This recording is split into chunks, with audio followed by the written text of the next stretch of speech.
Hai semuanya, balik lagi di channel ini.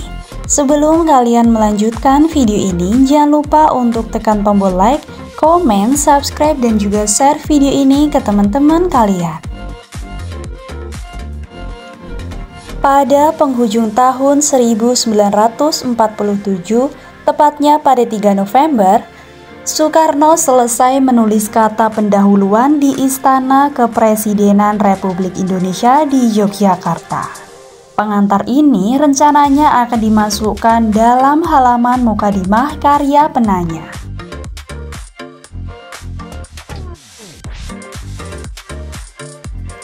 Buku ini merupakan hasil refleksi tertulis, ekspresi batinnya, terutama saat revolusi fisik.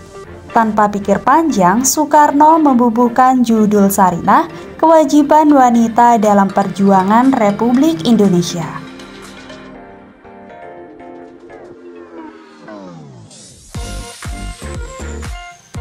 Buku ini terbit pertama pada tahun 1947 melalui usaha penerbitan Guntur Yogyakarta. Soekarno sengaja memilih nama Sarinah untuk mengenang pengasuhnya ketika kecil. Dirinya mengaku sosok inilah yang telah menanamkan nilai cinta kasih sejak belia.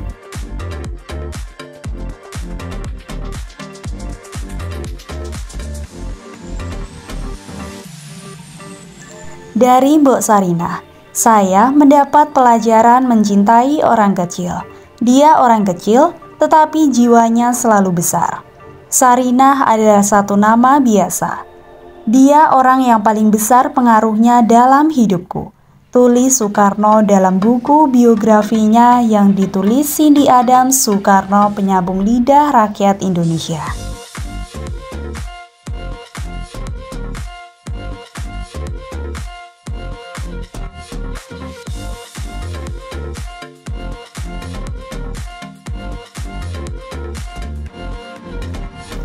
Sewaktu balita, Sarinah membantu Ida Ayu Nyomanrai, ibu Soekarno, merawat Kusno, panggilan Soekarno saat kecil.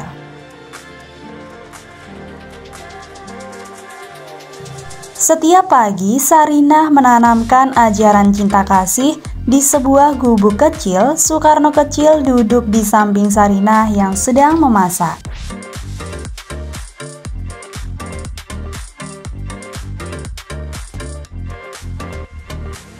Dari Sarinahlah Soekarno belajar mencintai orang kecil. Tak heran setiap kebijakan ketika menjabat sebagai orang nomor 1 di Republik Indonesia, Bung Karno selalu memihak kepada rakyat kecil.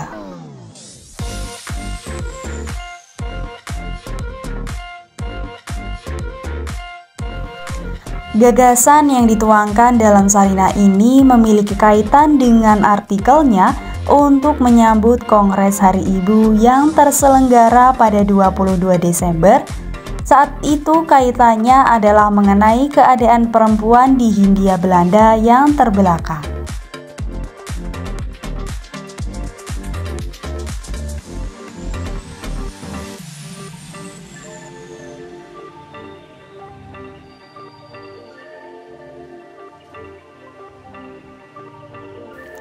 Bung Karno memang selalu tergerak untuk meningkatkan martabat perempuan.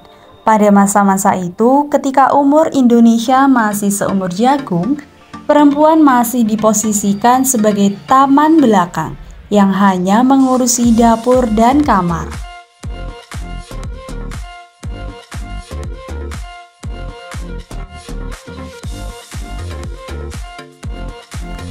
Dalam buku Sarinah, Soekarno menggambarkan kondisi perempuan Indonesia dari kisah saat dirinya bertamu ke rumah kawannya.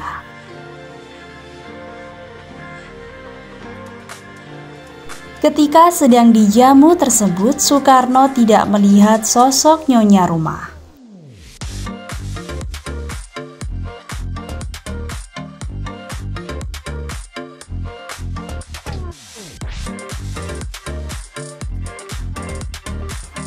Soekarno kemudian bertanya keberadaan Nyonya Rumah. Kawannya itu hanya mengatakan istrinya sedang pergi.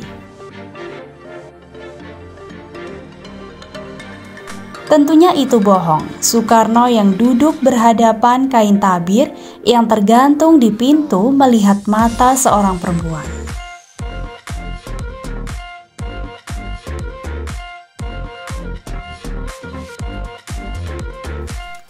Ada juga pengalamannya dengan kawan, seorang guru dari Bengkulu.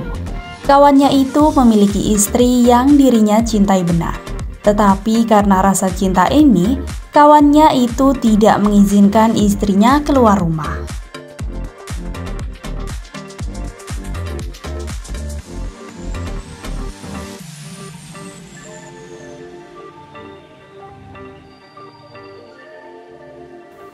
Soekarno menyatakan banyak suami yang memuliakan istrinya. Layaknya barang berharga, mereka menyimpannya di dalam kotak.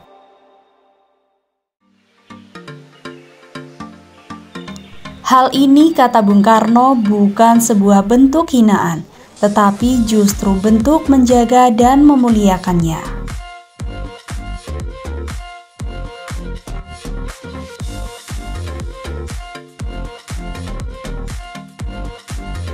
Tetapi layaknya perempuan yang dianggap sebagai dewi, Soekarno juga melihat banyak laki-laki yang menganggap perempuan tidak bisa menjaga diri. Sebuah pandangan laki-laki yang bagi Soekarno menghantui perempuan.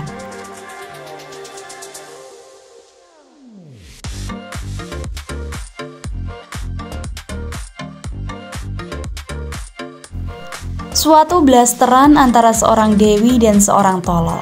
Dipundi-pundikan sebagai seorang dewi, dianggap tidak penuh sebagai seorang tolol.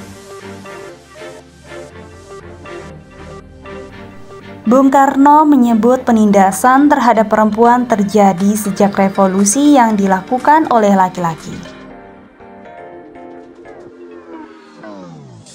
Sehingga kemerdekaan perempuan sebagai manusia telah terenggut oleh ketidakadilan patriarki.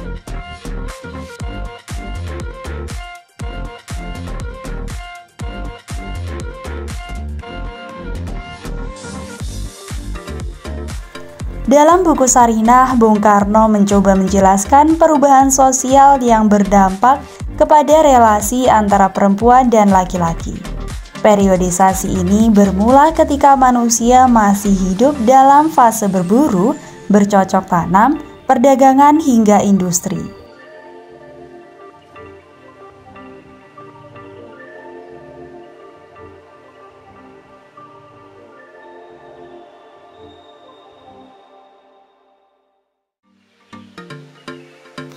Di mana masing-masing periode memiliki corak kultur masing-masing, ada kalanya patriarki yang berjaya, kemudian disusul oleh matriarki, dan lantas kembali diruntuhkan oleh patriarki secara besar-besaran.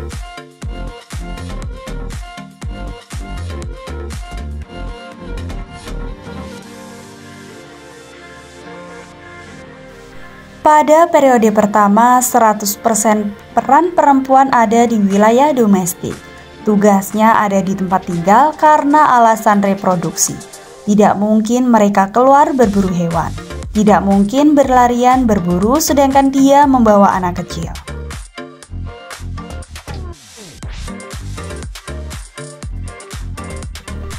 Lama sekali periode ini memunculkan kesengsaraan yang dalam bagi perempuan.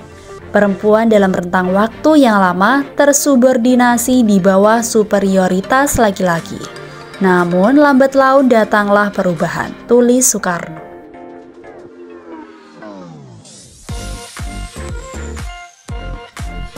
Perempuan menjadi induk kemajuan. Mereka petani pertama, penggagas dibuatnya rumah sebagai tempat tinggal di mana laki-laki masih berpindah-pindah. Perempuan dengan nalurinya melindungi keluarganya dari cuaca ekstrim dan serangan binatang buas.